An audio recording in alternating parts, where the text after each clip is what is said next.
স্বাগত জানাই আমার শোয়ে, যার নাম লাখ টাকার লক্ষ্মী লাভ সিজন 2।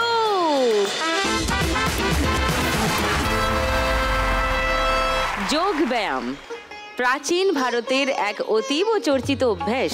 আমরা ছোটবেলা থেকেই জেনে এসেছি শরীর এবং মনকে সঠিক রাখে, সতেজ রাখে। আজকের 3 মা লক্ষ্মীর সঙ্গে আলাপ হোক, তারপর তাদের নিজেদের মুখেই শুনবেন বাকি কথা। ডেকে নিই তাহলে আমার আজকের গেস্টদের। Please welcome.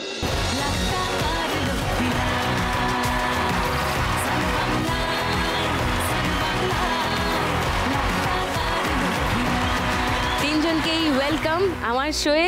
তিনজনের মুখেই শুনবো তোমাদের নিজস্ব জার্নির কথা, থেরাপির কথা। প্লিজ পোডিয়ামে চলে এসো সবাই।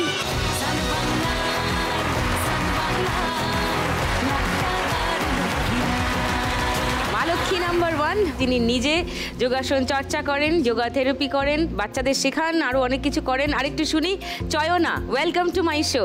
নমস্কার সুদীপ্তা দি, আমি চয়না দে মুখোপাধ্যায়, একজন yoga therapist, yoga model and yoga teacher.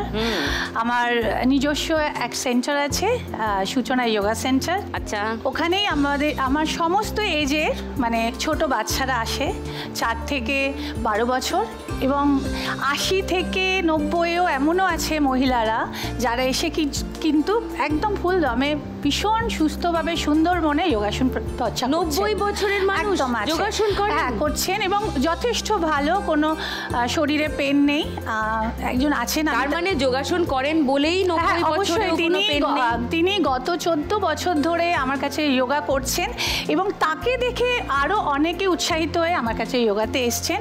আমি সকলকেই বলবো যোগা করতে, সুস্থ থাকতে, সুন্দর থাকতে। চয়নার সঙ্গে আরো বিশদে একটু পরে গল্প করব। টিঙ্কুর সঙ্গে আলাপ করে নিই। নমস্কার দিদি। নমস্কার। আমি বারাসাত থেকে এসেছি। বারাসাত। আমি একজন এসরাজ বাদিকা। তো আমার বাজনার মাধ্যমে আমি অনেক মানুষের তাদের মনের যে অস্থিরতা, অশান্তি, আমি চেষ্টা করেছি তাদের মনকে একটু শান্ত করতে। তো যেটা যতটা সম্ভব আমার পক্ষে সেটা আমি করতে পেরেছি আমার মনে হয়। এসরাজের তো আওয়াজটাই এমন, যে সাউন্ডটা তৈরি হয় তাতে এমনিই তো মন মাথা সব শান্ত হয়ে যায়। টিঙ্কুর বাজনা আজকে শুনবো আমরা, সেই বাজনা শুনে দেখবো আমাদেরও মন মাথা শান্ত হয় কিনা। আরও ডিটেলে গল্প করবো একটু টিঙ্কুর সঙ্গে। চন্দ্রিমার কাছে আসি। নমস্কার।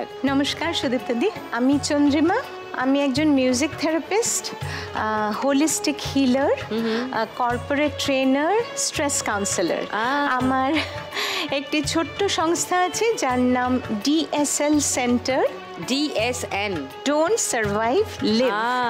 টিকে নয়, বেঁচে থাকো, এইটা হচ্ছে মন্ত্র। তো আমি চেষ্টা করছি, আমি অনেক দিন ধরে এটা নিয়ে কাজ করছি। আমি কর্পোরেট ট্রেনার থেকে, আমার IIT বম্বে থেকে আমার ম্যানেজমেন্টে আমি PhD করেছি। আমি একজন প্র্যাকটিসিং কর্পোরেট ট্রেনার। আমি প্রায় 20-25 বছর ধরে সেটা করছি। এটা এমন একটা বিষয় যেটা নিয়ে আমার ইচ্ছা করছে এক্ষুনি বিশদে আলোচনা করি, কিন্তু আমার এই যে সন্ধ্যে 6টা বাজলেই সবাই বসে যান সান বাংলা খুলে, তো আপনারা নিশ্চয়ই অপেক্ষা করছেন খেলা কখন শুরু হবে।